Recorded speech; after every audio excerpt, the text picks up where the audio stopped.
നമസ്കാരം. ഗൾഫ് ഫോക്കസിലേക്ക് സ്വാഗതം. ഞാൻ സുഹൈൽ മുഹമ്മദ്. വാർത്തകൾ വിശദമായി പരിശോധിക്കാം. ഗസ വെടിനിർത്തൽ കരാറിന്റെ ഭാഗമായുള്ള ബന്ദി കൈമാറ്റത്തിന്റെ 4ാം ഘട്ടം നാളെ. 3 ബന്ദികളെ ഹമാസ് മോചിപ്പിക്കും. പകരമായ 90 പലസ്തീൻ തടവുകാരെ ഇസ്രായേൽ വിട്ടയക്കും. ഏകദേശം 6 ലക്ഷം പലസ്തീനികൾ സ്വന്തം നാട്ടിലേക്ക് മടങ്ങിയെത്തുന്നതാണ് വിവരം. ഗസയിൽ മാനുഷിക സഹായം എത്തിക്കാൻ റഫ ഇടനാഴി വീണ്ടും തുറക്കും. വെടിനിർത്തൽ കരാർ നിലവിൽ വന്ന ശേഷം ഇതുവരെ 8000 ട്രക്കുകളാണ് ഗസയിലെത്തിയത്.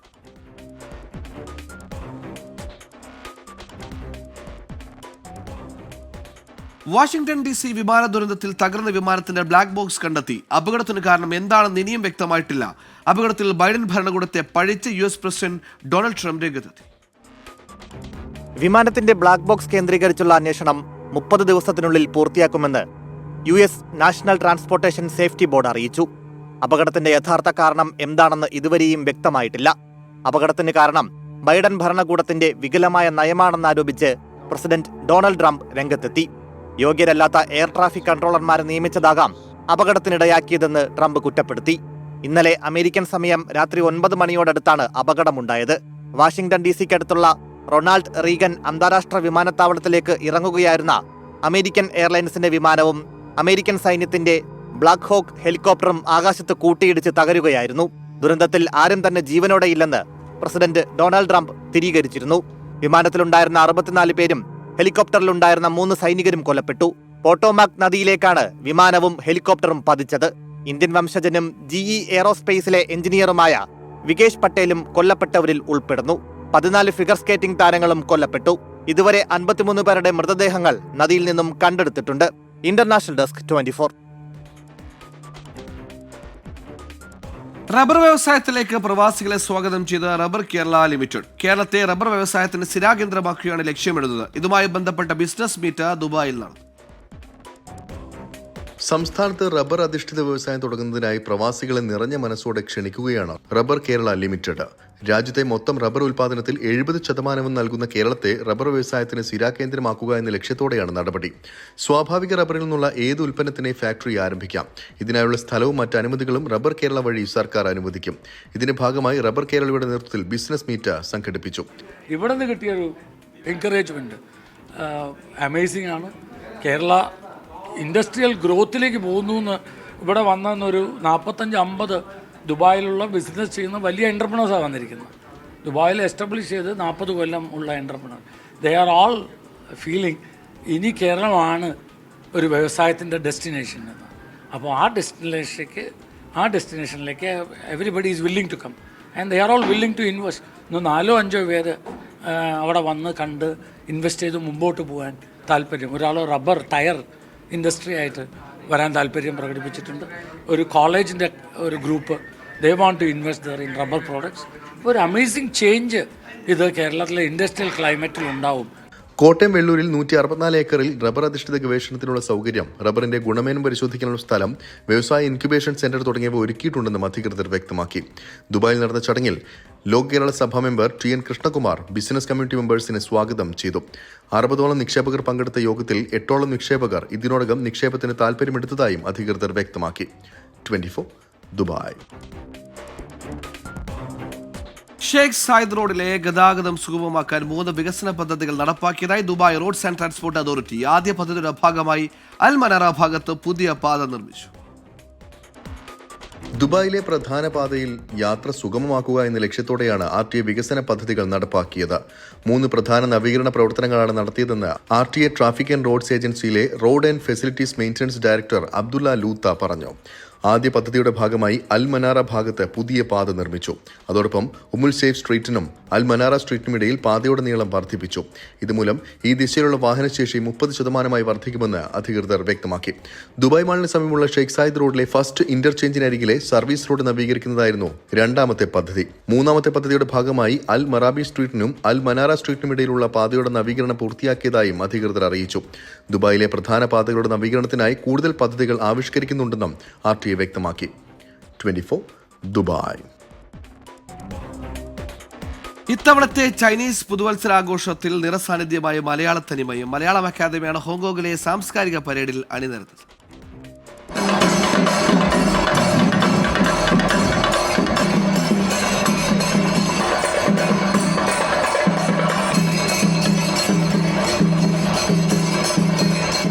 ചൈനീസ് പുതുവത്സരാഘോഷ പരിപാടിയിലെ പ്രധാന പരിപാടിയാണ് സാംസ്കാരികോത്സവം. ലോകത്തിന്റെ പല ഭാഗത്തു നിന്നുള്ള സംസ്കാരങ്ങൾ ദൃശ്യവിരുന്നൊരുക്കുന്ന പരേഡിൽ ആദ്യമായാണ് കേരളത്തിന്റെ സാന്നിധ്യം.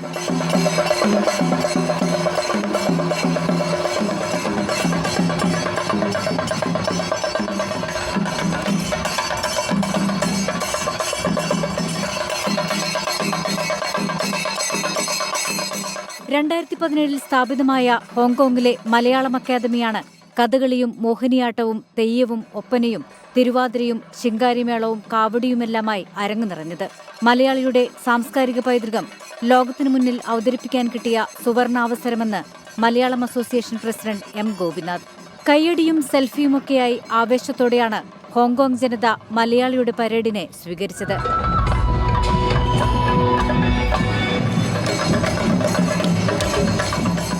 News desk 24. സമൂഹ മാധ്യമങ്ങളിലൂടെ നടത്തുന്ന സിനിമാ വിലയിരുത്തലുകൾ പലപ്പോഴും പരിഹാസമായി മാറുന്നതായി സംവിധായകൻ ലിജു തോമസ്. മോശം ഭാഷയിൽ സിനിമാ റിവ്യൂ നടത്തുന്നവരോട് മറുപടി പറയാനില്ലെന്ന് നടൻ അർജുൻ അശോകനും പ്രതികരിച്ചു. ദുബായിൽ അൻപോട് കൺമണി എന്ന പുതിയ സിനിമയുടെ റിലീസിന്റെ ഭാഗമായി സംസാരിക്കുകയായിരുന്നു ഇരുവരും. സിനിമയുമായി ബന്ധപ്പെട്ട നല്ല നിരൂപണങ്ങൾ അംഗീകരിക്കുകയും തെറ്റുകൾ തിരുത്താൻ ശ്രമിക്കാറുമുണ്ട്.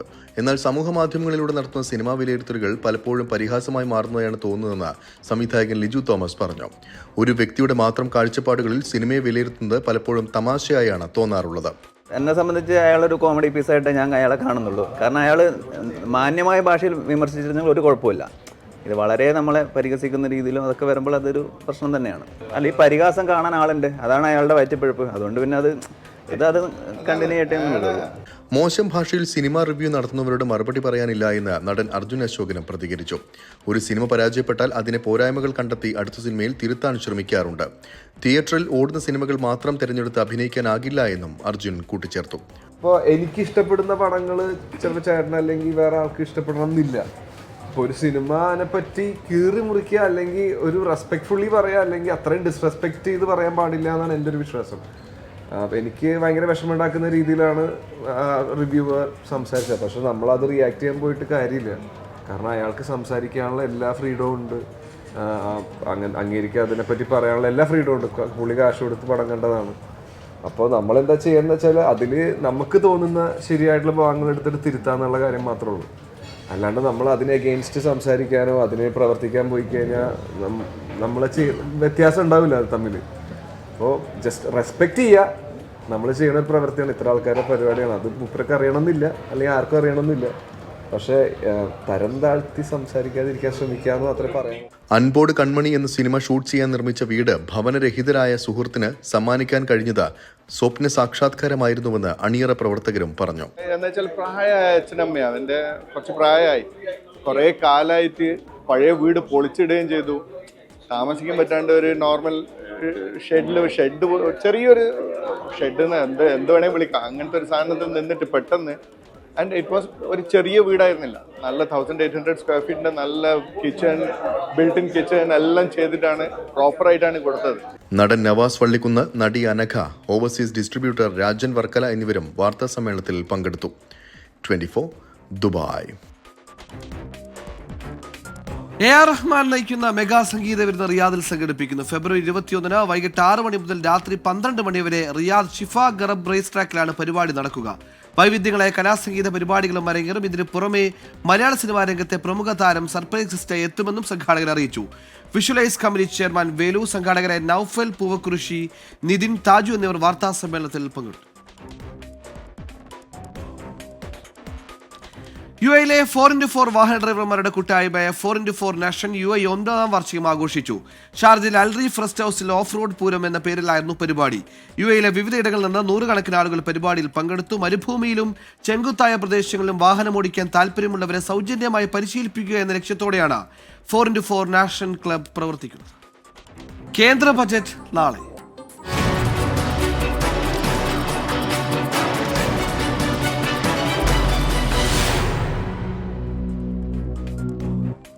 രാജ്യത്തിന്റെ സാമ്പത്തിക അടിത്തറ ശക്തമെന്ന സാമ്പത്തിക സർവേ റിപ്പോർട്ട്. അടുത്ത സാമ്പത്തിക വർഷം മൊത്തം ആഭ്യന്തര ഉത്പാദനത്തിൽ വർധനയുണ്ടാകുമെന്ന് ധനമന്ത്രി നിർമ്മലാ സീതാരാമന്റെ പാർലമെന്റിന്റെ മേശപ്പുറത്ത് വെച്ച റിപ്പോർട്ടിൽ പറയുന്നു. തദ്ദേശ സ്ഥാപനങ്ങൾ വഴി സുസ്ഥിര വികസന ലക്ഷ്യം നടപ്പാക്കുന്നതിൽ കേരളത്തെ റിപ്പോർട്ടിൽ അഭിനന്ദിക്കുന്നുണ്ട്. മൂന്നാം മോദി സർക്കാരിന്റെ ആദ്യ സമ്പൂർണ്ണ ബജറ്റ് നിർമ്മലാ സീതാരാമൻ നാളെ അവതരിപ്പിക്കും. രാജ്യത്തെ കാർഷിക വ്യാവസായിക മേഖലകൾ ഉൾപ്പെടെ എല്ലാ മേഖലകളും മികച്ച പ്രകടനമാണ് നടത്തുന്നതെന്ന് ധനമന്ത്രി നിർമ്മലാ സീതാരാമൻ പാർലമെന്റിന്റെ മേശപ്പുറത്ത് വെച്ച സാമ്പത്തിക സർവേ റിപ്പോർട്ടിൽ പറയുന്നു. കോവിഡിന് മുൻപുള്ള വർഷങ്ങളെക്കാൾ മികച്ച സ്ഥിതിയിലാണ് രാജ്യത്തെ വ്യാവസായിക മേഖലയെന്നും റിപ്പോർട്ട് വ്യക്തമാക്കുന്നു. രാജ്യത്തെ കാർഷിക മേഖല 3.8%, വ്യാവസായിക മേഖല 6.2%, സേവന മേഖല 7.2% വളരുമെന്നാണ് പ്രവചനം.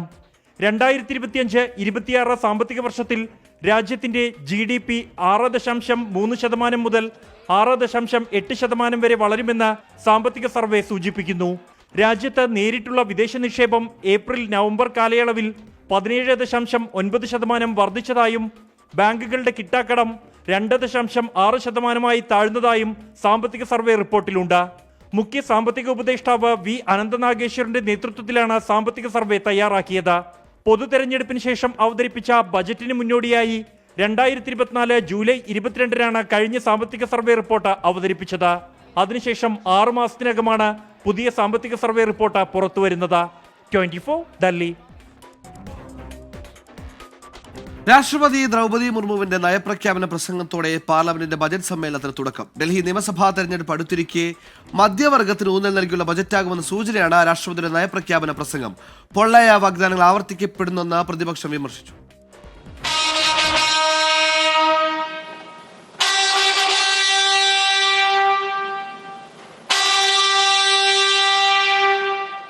രാജ്യം വികസന പാതയിലാണെന്നും 3 ഇരട്ടി വേഗത്തിലാണ് സർക്കാർ പ്രവർത്തിക്കുന്നതെന്നും നയപ്രഖ്യാപന പ്രസംഗത്തിൽ രാഷ്ട്രപതി. കേന്ദ്ര സർക്കാർ നേട്ടങ്ങൾ നയപ്രഖ്യാപന പ്രസംഗത്തിൽ രാഷ്ട്രപതി എണ്ണിപ്പറഞ്ഞു. വളരെ വേഗത്തിൽ രാജ്യം 3ാമത്തെ സമ്പദ്വ്യവസ്ഥയായി മാറും. ബുധനാഴ്ച ഡൽഹി പോളിംഗ് ബൂത്തിലെത്താനിരിക്കെ മധ്യവർഗത്തെ ലക്ഷ്യമിട്ടുള്ള ബജറ്റായിരിക്കും നാളെ അവതരിപ്പിക്കുക എന്ന സൂചനയാണ് നയപ്രഖ്യാപന പ്രസംഗം. സർക്കാർ ഉദ്യോഗസ്ഥരുടെ ക്ഷേമത്തിന് പ്രാധാന്യം നൽകും. आज देश बड़े निर्णयों और नीतियों को असाधारण गति से लागू होते देख रहा है और इन निर्णयों में देश की गरीब, मध्यम वर्ग, युवा, महिलाओं, किसानों को सर्वोच्च प्राथमिकता मिली. ബജറ്റ് സമ്മേളനത്തിന് മുന്നോടിയായി മാധ്യമങ്ങളെ കണ്ട പ്രധാനമന്ത്രി നരേന്ദ്രമോദിയും ബജറ്റ് മധ്യവർഗത്തെ ഊന്നിയായിരിക്കുമെന്ന സൂചനയാണ് നൽകിയത്. ये बजट एक नया विश्वास पैदा करेगा, नई ऊर्जा देगा कि देश के हर गरीब एवं मध्यम वर्ग समुदाय पर मां लक्ष्मी की विशेष कृपा रहे. നയപ്രഖ്യാപന പ്രസംഗത്തെ വിമർശിച്ച് പ്രതിപക്ഷം രംഗത്തു വന്നു. പൊള്ളയായ വാഗ്ദാനങ്ങൾ ആവർത്തിക്കുന്നുവെന്ന് ലോക്സഭാ പ്രതിപക്ഷ നേതാവ് രാഹുൽ ഗാന്ധി. നയപ്രഖ്യാപന പ്രസംഗത്തിന് ശേഷം അന്തരിച്ച മുൻ പ്രധാനമന്ത്രി ഡോക്ടർ മൻമോഹൻ സിംഗിന് അനുശോചനം അറിയിച്ച് ഇരുസഭകളും ഇന്നത്തേക്ക് പിരിഞ്ഞു. 24 ഡൽഹി. നയപ്രഖ്യാപന പ്രസംഗത്തിൽ സോണിയാഗാന്ധിയുടെ പ്രതികരണത്തെ ചൊല്ലി രാഷ്ട്രീയ വിവാദം. പാവം സ്ത്രീ വായിച്ചു തീർന്നപ്പോഴേക്കും തളർന്നെന്ന പരാമർശത്തിൽ രാഷ്ട്രപതി ഭവൻ കടുത്ത അതൃപ്തി രേഖപ്പെടുത്തി. പിന്നാക്ക വിഭാഗങ്ങളെ സോണിയാഗാന്ധി അപമാനിച്ചെന്ന് പ്രധാനമന്ത്രി നരേന്ദ്രമോദി കുറ്റപ്പെടുത്തി. സോണിയാഗാന്ധിയുടെ വാക്കുകൾ വളച്ചൊടിച്ചതെന്നാണ് വിവാദത്തിൽ പ്രിയങ്ക ഗാന്ധിയുടെ വിശദീകരണം.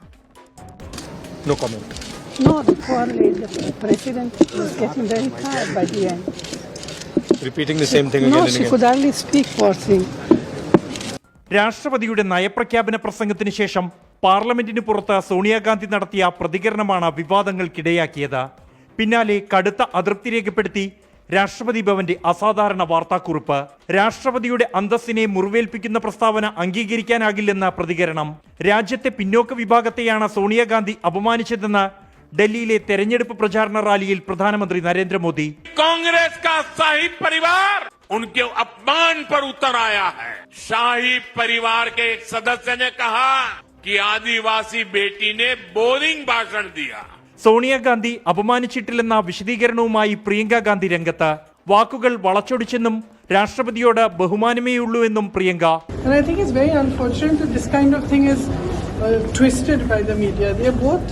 Respected people, they are older than us, they are a certain age now, and it's pretty clear that she means no disrespect. സോണിയാഗാന്ധിയുടെ പ്രസ്താവന വരണ്യ മനോഭാവത്തിൽ നിന്നെന്ന് BJP ദേശീയ അധ്യക്ഷൻ JP നദ്ദ കുറ്റപ്പെടുത്തി.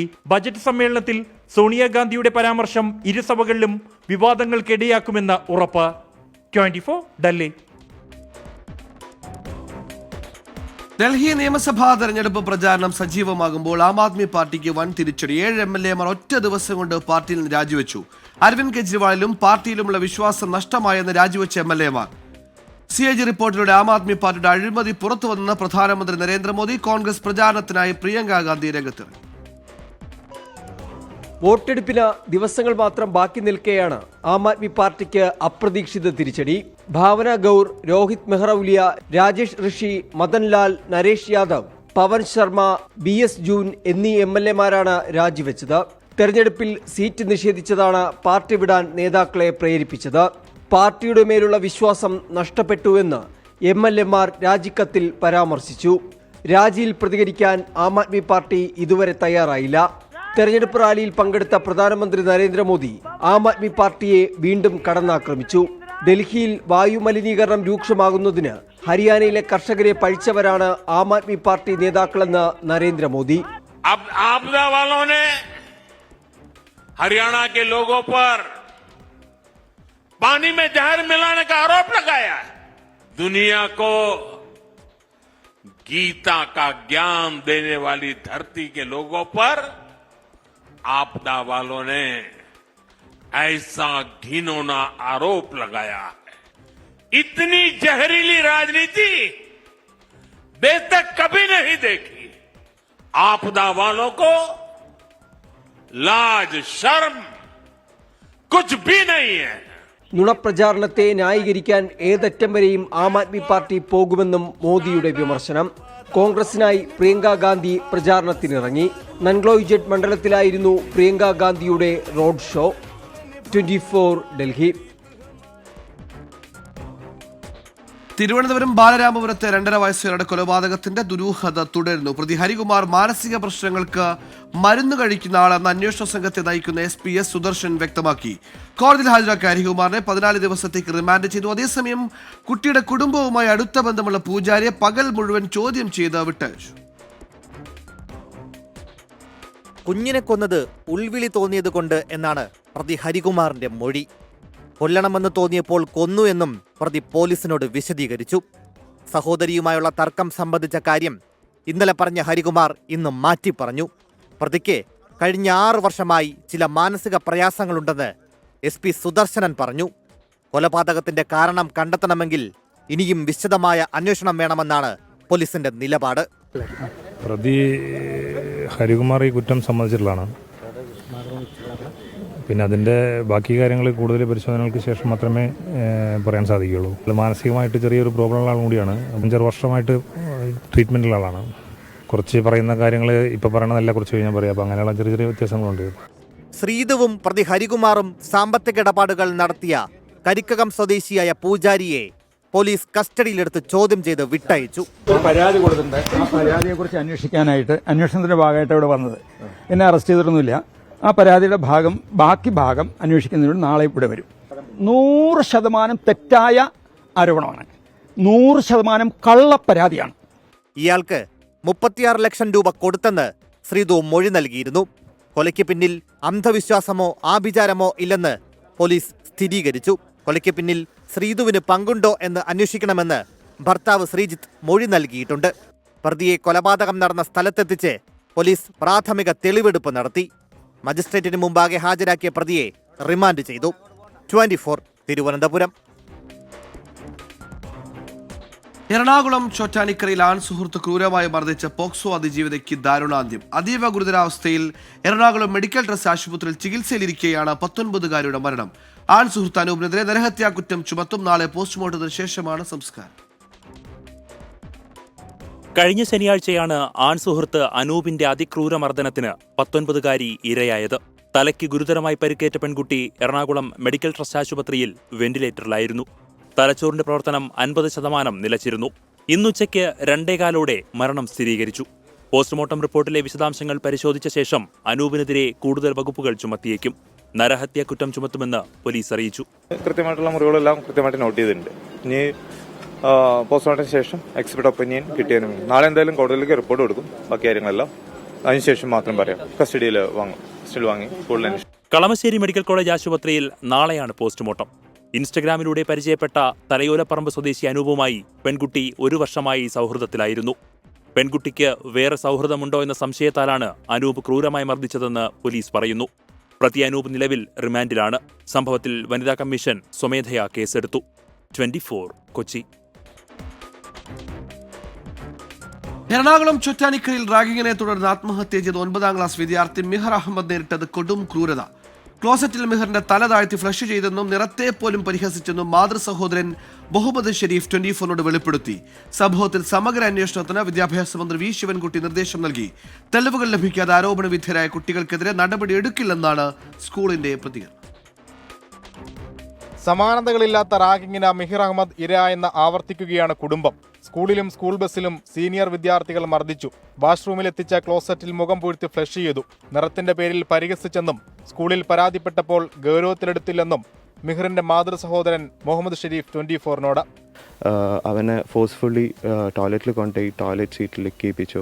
അതേപോലെ ക്ലോസറ്റിൻ്റെ ഉള്ളിലേക്ക് തല ഇട്ടിട്ട് ഫ്ലഷ് ചെയ്തു, ഫിസിക്കലി അസോൾട്ട് ചെയ്തു എന്നുള്ളതൊക്കെ. അതുമാത്രമല്ല, അവൻ്റെ മരണവാർത്ത അറിഞ്ഞിട്ട് അതിനുശേഷം അതൊരു ഫണ്ണായിട്ടാണ് അവർ കമ്മ്യൂണിക്കേറ്റ് ചെയ്തിട്ടുള്ളത്. അതായത് അവൻ്റെ മരണവാർത്ത അവൻ്റെ സ്കിൻ ടോണിനെ പോലും അവർ മെൻഷൻ ചെയ്തിട്ടുണ്ട്. അതിൽ ഇങ്ങനൊരു ഇൻസിഡൻറ്റ് നമ്മളെ മോനുണ്ടായി, അവൻ പോയി. ഇങ്ങനൊരു ഇൻസിഡൻറ്റ് വേറൊരു കുട്ടിക്ക് ഉണ്ടായിക്കൂടാ, ഇനി അങ്ങോട്ട് ഉണ്ടായിക്കൂടാ. അത് നമ്മൾ ഉറപ്പ് വരുത്തണം. അതിനു വേണ്ടിയിട്ടാണ് നമ്മൾ ഫൈറ്റ് ചെയ്യുന്നത്. ആരോപണങ്ങൾ ഗ്ലോബൽ സ്കൂൾ അധികൃതർ നിഷേധിച്ചു. കുടുംബം സ്കൂളിൽ പരാതി നൽകിയിട്ടില്ല. റാഗിംഗ് നടന്നതായി അറിവില്ല. പോലീസ് അന്വേഷണത്തോട് സഹകരിക്കുമെന്നും സ്കൂൾ മാനേജ്മെന്റ് വാർത്താക്കുറിപ്പിൽ വ്യക്തമാക്കി. പോലീസ് മേധാവിക്ക് മാതാവ് നൽകിയ പരാതിയിൽ തൃക്കാക്കര ACP അന്വേഷണം ആരംഭിച്ചു. ജുവനൈൽ ജസ്റ്റിസ് ആക്ട് പ്രകാരം ആരോപണ വിധേയരായ വിദ്യാർത്ഥികളുടെ മൊഴി പോലീസ് രേഖപ്പെടുത്തും. 24 കൊച്ചി.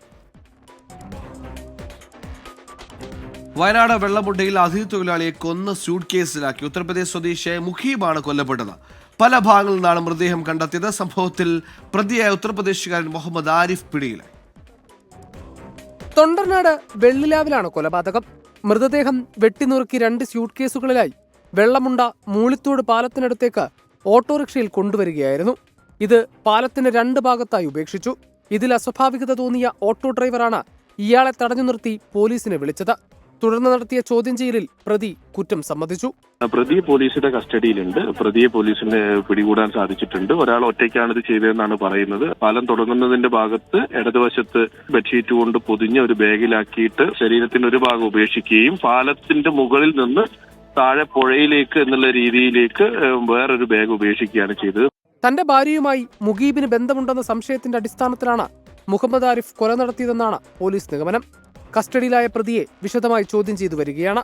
വെട്ടിനുറുക്കിയ ശരീരഭാഗങ്ങളടങ്ങിയ സ്യൂട്ട് കേസുകൾ പോലീസ് കണ്ടെടുത്തിട്ടുണ്ട്. 24 വയനാട്. ഈ റിപ്പോർട്ടോടെ ഗൾഫ് ഫോക്കസ് പൂർണ്ണമാകുന്നു. നന്ദി, ശുഭരാത്രി.